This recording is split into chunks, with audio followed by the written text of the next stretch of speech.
ఊహించండి, ఒక చిన్న విత్తనం మీ జీవిత దిశను నిర్ణయిస్తే ఎలా ఉంటుంది? ఒక ఆకు మీ పెదవులను తాకి మీ ఆత్మను దహించి వేస్తే ఆ పరిస్థితి ఎలా ఉంటుంది?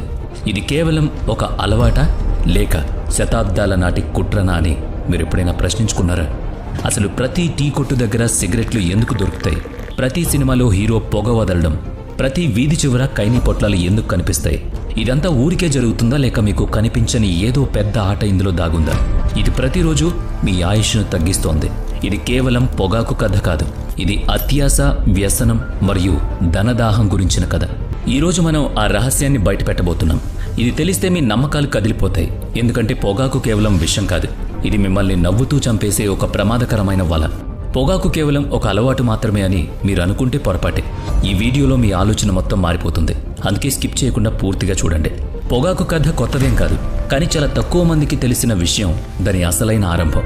వేల సంవత్సరాల క్రితం ఆధునిక నాగరికత లేని సమయంలో దక్షిణ అమెరికా అడవుల్లో పొగాకు మొక్క పెరిగేది. మాయా మరియు ఇంకా నాగరికత ప్రజలు దీన్ని పవిత్రంగా భావించేవారు. ఆ పొగ ఆత్మను ఉన్నత స్థాయికి తీసుకువెళుతుందనే నమ్మకం. దేవుళ్లతో మాట్లాడడానికి దీన్ని కాల్చేవారు. అదొక పవిత్ర ఆచారం, అలవాటు. కానీ గమనించండి, ఎక్కడైతే పవిత్రత ఉంటుందో అక్కడే అపవిత్రత కూడా దాగుంటుంది. 1492లో క్రిస్టోఫర్ కొలంబస్ అమెరికా గడ్డపై అడుగుపెట్టాడు. అతను బంగారం కోసం అక్కడికి వెళ్ళాడు, కానీ అతడికి దొరికినవి ఆకుపచ్చని పొగాకాకులు. అక్కడ ప్రజలు ఆ ఆకులను కాల్చి పొగ పీల్చడం అతను గమనించాడు. అది చూసి అతని కళ్ళల్లో మెరుపు వచ్చింది. ఇది కేవలం మత్తు కాదు, ఒక వ్యాపారం అని అతనికి అర్థమైంది. అప్పుడే ఒక కొత్త ఆట మొదలైంది. దైవికమైన పొగను మార్కెట్ మంటల్లో నెట్టేశారు. 16వ శతాబ్దంలో పొగాకు ఐరోపాకు చేరింది. మొదట్లో పొగ తాగే మనిషిని చూసి పిచ్చివాడని భయపడేవారు. కానీ తర్వాత రాచరికం, మతాధికారులు మరియు వ్యాపారులు దీన్ని స్వీకరించారు. నెమ్మదిగా పొగాకు రాజసానికి చిహ్నంగా, ఫ్యాషన్గా మరియు బాధకు మందుగా మారింది.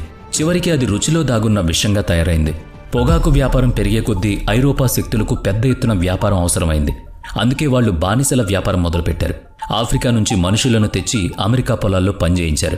వారి వీపుల మీద కొరడా దెబ్బలు, చేతిలో పొగాకాకులు ఉండేవి. పొగాకు ఇప్పుడు డబ్బు కురిపించే యంత్రంగా మారిపోయింది. గమనించండి, ప్రతి సిగరెట్ విలువ కేవలం 10 రూపాయలు మాత్రమే కాదు, అందులో 100 ఏళ్ల నాటి ఆర్తనాదాలు దాగున్నాయి. ఇప్పుడు మనం చాలా మందికి అర్థం కాని అసలైన రహస్యం గురించి మాట్లాడుకుందాం. పొగాకు మత్తు పదార్థం కాదు, అది ఒక మానసిక ఆయుధం. ఇది శరీరాన్ని కాదు, మీ ఆలోచనలను బానిసగా మారుస్తుంది. పొగాకులో నికోటిన్ అనే రసాయనం ఉంటుంది, మీకు తెలుసు కదా. ఇది మెదడులోని డోపమైన్ రిసెప్టర్లను తాకుతుంది. కేవలం కొన్ని క్షణాల్లోనే మనిషికి ప్రశాంతత మరియు హాయినిస్తుంది. కానీ ఈ ప్రశాంతత శాశ్వతం కాదు సుమా, కేవలం ఒక భ్రమ. ఆ ప్రభావం తగ్గగానే ఆందోళన మొదలవుతుంది. మళ్లీ మనిషి మెదడు పొగాకు కోసం చూస్తుంది. దీన్నే సైకలాజికల్ ట్రాప్ అంటారు. ఈరోజు కోట్లాది మంది ఈ వలలోనే చిక్కుకున్నారు. మీరు ఎప్పుడైనా గమనించారా? ప్రజలు ఒత్తిడిలో ఉన్నప్పుడు లేదా ఒంటరిగా ఉన్నప్పుడు పొగాకు తీసుకుంటారు. బాధలో ఉన్నప్పుడు అది ఒక స్నేహితుడిలా కనిపిస్తుంది, కానీ అది నెమ్మదిగా శత్రువులా మారుతుంది. ఇది ఒక విషపూరితమైన వలయం. ఇది తమను నాశనం చేస్తుందని తెలిసిన మనుషులు దాన్ని వదలలేకపోతున్నారు. అందర్నీ వేధించే ఒక ప్రశ్న ఉంది. పొగాకు ప్రాణాంతకమని ప్రభుత్వాలకు తెలిసినా ఎందుకు నిషేధించడం లేదు? ప్రతి వీధిలో పాన్ షాపులు ఎందుకున్నాయి? సినిమాల్లో పొగ తాగిన సన్నివేశాలు ఎందుకు పెడుతున్నారు? దీనికి సమాధానం చాలా సింపుల్. డబ్బు. ఇది $1 బిలియన్ పరిశ్రమ. మరణించే వారి శ్వాసలో నడిచే ఒక భారీ యంత్రం. పొగాకు అనేది కేవలం ఒక అలవాటు కాదు, అది ఒక పూర్తి వ్యవస్థ. ఇక్కడ అత్యాశ, విజ్ఞాన శాస్త్రం, రాజకీయం, ప్రచారం అన్నీ కలిసే ఉంటాయి. ఎప్పుడైతే విషాన్ని మందుగా, మందును ఫ్యాషన్గా మారుస్తారో అప్పుడు అర్థం చేసుకోండి, అధికారం కేవలం పార్లమెంట్లో మాత్రమే లేదు, అది మీ శ్వాస వరకు చేరుకుంటుంది. మీరు తాగేది మీ ఎంపిక కాదు, అది ముందే నిర్ణయించబడిన ఎంపిక. మీరు దేన్నైతే వ్యసనంగా అనుకుంటున్నారో అది నిజానికి చాలా లోతైన కుట్ర కూడా. ఆ పొగ కేవలం గాల్లోకి వెళ్లడం లేదు, అది మీ భవిష్యత్తును కాల్చేస్తోంది. ఇప్పుడు ఆ పొగాకును తొలగించి చూసే సమయం వచ్చింది. అప్పుడు మీకు సందేహం వస్తుంది, అసలు నేను ఎప్పుడైనా స్వేచ్ఛగా ఉన్నానా అని. 20వ శతాబ్దం ప్రారంభంలో పొగాకు మెల్లగా ఒక ప్రాణాంతక అలవాటుగా మారిపోయింది. అప్పటికే ప్రపంచం మేల్కొంది. డాక్టర్లు హెచ్చరికలు జారీ చేశారు, పరిశోధనలు బయటకొచ్చాయి. ఇది మనిషిని చంపుతుందని శాస్త్రవేత్తలు చెబుతూ వచ్చారు. కానీ అప్పటికే చేయి జారిపోయింది. యుద్ధాలు, హెచ్చరికలు మరియు చట్టాలు చేయలేని పనిని ప్రకటనలు చేశాయి. పొగాకును ఒక ఆకర్షణీయమైన వస్తువుగా మార్చేశాయి. చేతిలో ఒక సిగరెట్, ముఖంపై చిరునవ్వు, లేదా కష్టపడే కార్మికుడి చేతిలో బీడీ, సూపర్ స్టార్ నోటిలో పాన్ మసాలా ఇలా మార్చేశారు. ఎందుకంటే మరణాన్ని అందంగా చూపిస్తే జనం చావడానికి కూడా భయపడరు, అది వాళ్ళకి తెలుసు. పొగాకును సామాన్య ప్రజలకు చేర్చడానికి సినిమా అత్యంత ప్రభావవంతమైన మాధ్యమంగా మారింది. 50 మరియు 60వ దశకాల్లో హీరో ఆలోచనలో ఉన్న, ఒత్తిడిలో ఉన్న లేదా విలన్ను భయంకరంగా చూపించాలన్నా వారి పెదవుల మీద సిగరెట్ ఉండాల్సిందే. సిగరెట్ తాగడం అనేది ఒక సందేశంగా మారింది.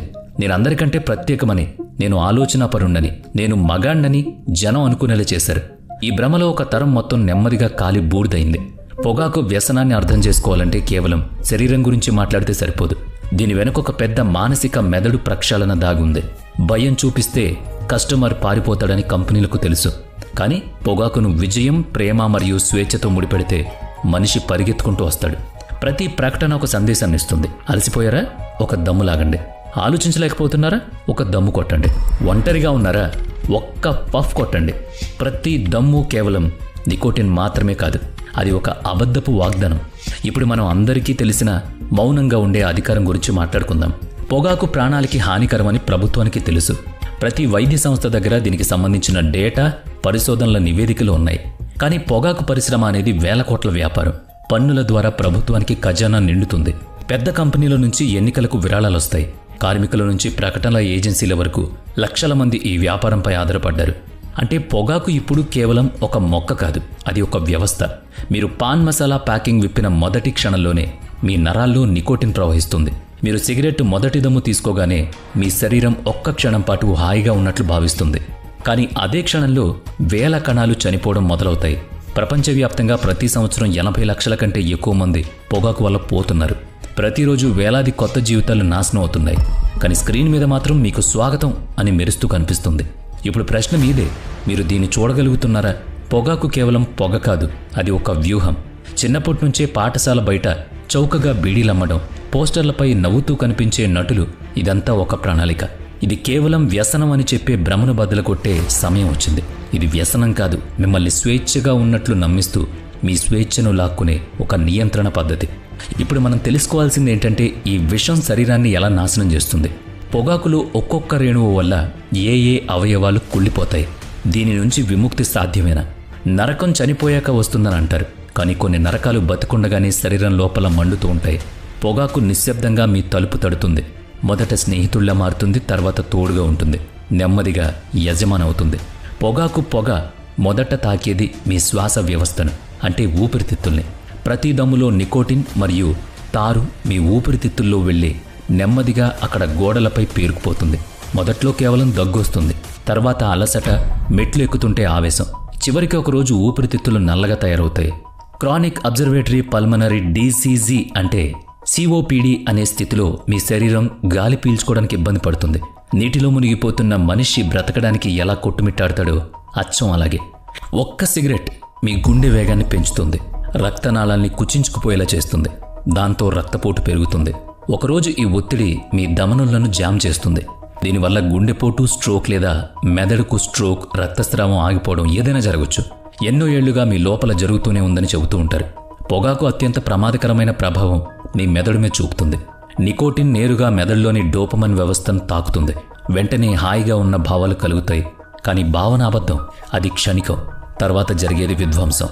పాన్, గుట్కా, జర్దా మరియు ఖైనీ ఇవన్నీ కూడా నెమ్మదిగా మీ సెన్సిబిలిటీస్ పోతూ ఉంటాయి. వాటిని నమిలే ప్రతిసారి ఆ చర్మం కాలుతుంది. అక్కడ కణాలు చచ్చిపోతాయి. అవి పుళ్ళుగా మారి నెమ్మదిగా క్యాన్సర్కు దారితీస్తాయి. నోటి క్యాన్సర్, గొంతు క్యాన్సర్, నాలుక కుళ్ళిపోవడం, ఇలాంటివన్నీ చాలా చోట్ల చూసే ఉంటారు. ఇది ఈరోజు ఆసుపత్రి మంచం మీద పడుకుని నేను మొదటిసారి దీన్ని తిరస్కరించి ఉంటే బావుండేది అనుకునే స్థాయికి చేరుస్తాయి. పొగాకు ప్రభావం కేవలం మీతో ఆగిపోదు. రోజు పొగాకు తీసుకునే వారిలో వీర్య కణాలు బలహీనపడతాయి. వాటి జన్యు కణాల్లో లోపాలొస్తాయి. వాళ్ళ పిల్లలు పుట్టుకతోని జబ్బులతో పుడతారు, లేదంటే వీక్గా పుడతారు. ఒకవేళ గర్భవతి అయిన మహిళ పొగాకు తీసుకుంటే మాత్రం ఆ కథ వర్ణనాతీతం. పొగాకిప్పుడు అకస్మాత్తుగా చంపదు, అది నెమ్మదిగా వస్తుంది, దాక్కుని దాడి చేస్తుంది, నమ్మించి మోసం చేస్తుంది. ఒకరోజు ఇక చాలా ఆలస్యమైంది అనిపిస్తుంది. అప్పుడు మీరేం చేయలేరు కూడా. ఇప్పుడు అసలైన ప్రశ్న మీ ముందుకొస్తుంది, దీని నుంచి బయటపడడం సాధ్యమేనా? వ్యసనపరుడు మళ్లీ స్వేచ్ఛగా ఊపిరి పీల్చుకోగలడా? ఇప్పటి వరకు ఈ వీడియోలో మీలో ఏదైనా కదలిక తెచ్చుంటే, ప్రపంచం దాచిపెట్టిన నిజాన్ని మీరు విన్నట్లయితే ఒక పని ఖచ్చితంగా చేయండి. అదేంటంటే ఈ వీడియోని 10 మందికి చేరవేయండి. ప్రతి పొగాకు ఉత్పత్తిలో నికోటిన్ ఉంటుందని గుర్తుపెట్టుకోండి. ఇది శరీరం లోపలికి వెళ్ళగానే మెదడుకు డోపమైన్ విడుదల చేయమని, అంటే సంతోషాన్ని కలిగించమని ఆదేశిస్తుంది. మీరు సిగరెట్ దమ్ము లాగిన ప్రతిసారి లేదా నోట్లో పాన్ మసాలా వేసుకున్న ప్రతిసారి శరీరం కొన్ని క్షణాల పాటు హాయిగా ఉన్నట్లు భావిస్తుంది. కానీ ఆ హాయి నిజం కాదు, అది ఒక మోసం మాత్రమే. ఆ ప్రభావం తగ్గగానే శరీరం మళ్లీ నీరసిస్తుంది. విముక్తి అనేది బయట ఎక్కడో ఉండదు, అది మీ లోపలే మొదలవుతుంది. పొగాకు మానేయడం అంటే కేవలం శరీరానికి సంబంధించిన విషయం కాదు, అది మానసిక యుద్ధం, ఒక గొప్ప పోరాటం. నేను స్వేచ్ఛగా ఉండాలి, నా శరీరానికి నేను శత్రువును కాకూడదు అనుకుంటే ఈ క్షణమే ఆ దరిద్రాన్ని వదిలిపెట్టేయండి. ఏదైనా అలవాటు మారడానికి 21 రోజులు పడుతుంది. ఒకవేళ మీరు 21 రోజులు పొగాకు దూరంగా ఉంటే మీ మెదడు మళ్ళీ కొత్తగా ఆలోచించడం మొదలు పెడుతుంది. మొదటి రోజు పోరాటం ఉంటుంది, 5వ రోజు చిరాకు, 7వ రోజు ఆత్మవిశ్వాసం సన్నగిల్లడం, 10వ రోజు కలలో పొగాకు రావడం, ఇలాంటివన్నీ జరుగుతాయి. కానీ 15వ రోజు శరీరం శుద్ధి చేయబడుతుంది. చివరిగా 21వ రోజు మీ ఆలోచన ధోరణి మారుతుంది. ఈ 21 రోజుల్లో మీరు చేసే పోరాటం మీ జీవితాన్ని మరింత ముందుకు తీసుకువెళుతుంది. ఈ యుద్ధం ఒంటరిగా చేయకండి, వేరే వారి సహాయం తీసుకోండి. వ్యసనంతో పోరాడేటప్పుడు చేసే పెద్ద తప్పు మౌనంగా ఉండడం. మీరు నిజంగా మానేయాలనుకుంటే జనంతో కలవండి, ఫ్రెండ్స్తో తిరగండి, కానీ ఆ దరిద్రపు అలవాటు ఉన్న వాళ్ళతో మాత్రం చేరకండి. కోరిక కలిగితే 10 సార్లు దీర్ఘంగా శ్వాస తీసుకోండి, ఆలోచనను మార్చుకోండి, వేరేదైనా నోట్లో వేసుకోండి. పొగాకు మీకు ఎలాంటి జీవితాన్ని ఇస్తుందంటే అందులో ఆరోగ్యం, బంధాలు, డబ్బు మరియు శ్వాసలు అన్నీ నెమ్మదిగా పోతూ ఉంటాయి. కానీ పొగాకును వదిలేస్తే మాత్రం చాలా మీ దగ్గరికి వస్తాయి. స్వచ్ఛమైన ఊపిరి, ఆయుష్ను పెంచే గొప్ప ఆరోగ్యం. మిమ్మల్ని పొగాకుకు బానిసగా మార్చేది మీరు చావకముందే మీ ప్రతి దమ్మును లెక్కిస్తుంది. నోట్ల కట్టల వెనుక దాగి ఉన్న ఆ ముఖం నుంచి ఇప్పుడు తెర తొలగిపోవాలి. మీరు ఆ పొగాకు మానేయాలి. ప్రకటనల్లో సిగరెట్ను గొప్పతనంగా చూపిస్తారు, మగతనం గురించి మాట్లాడుకునేలా చేస్తారు. ప్రశాంతత అనే భ్రమను సిగరెట్ ద్వారా కలుగుతుందని చూపిస్తారు. కానీ తెర వెనుక ప్రతి బ్రాండ్కు తెలుసు వాళ్ళు చేసేది మోసమని, వాళ్ళు అమ్మేది విషమని.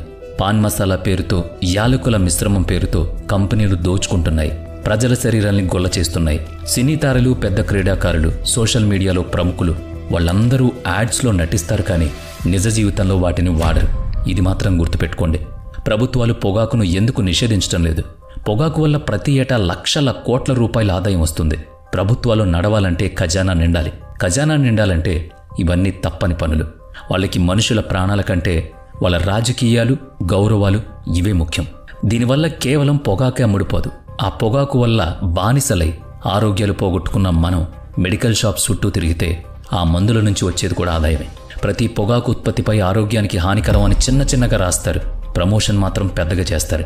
చిన్న ప్యాకెట్లు, రంగురంగుల పౌచ్లు, తీపి రుచులు కలపడం, దాంతోపాటు 14 లేదా 15 ఏళ్ల పిల్లడు ఇది చాక్లెట్ లాంటిది అని తిని అలవాటు పడ్డం, ఇవన్నీ కూడా మార్కెటింగ్ స్ట్రాటజీస్. మీరు తీసుకునే ఒక్క నిర్ణయం ఎన్నో తరాలు నాశనం చేయకుండా కాపాడుతుంది. ఆ పొగాకు మానేయడం వల్ల మీరు మాత్రమే బాగుపడరు, మీతో పాటు మీ కుటుంబానికి ఒక గొప్ప భరోసా కూడా నిలబడుతుంది. తక్షణమే పొగాకు మానేయండి.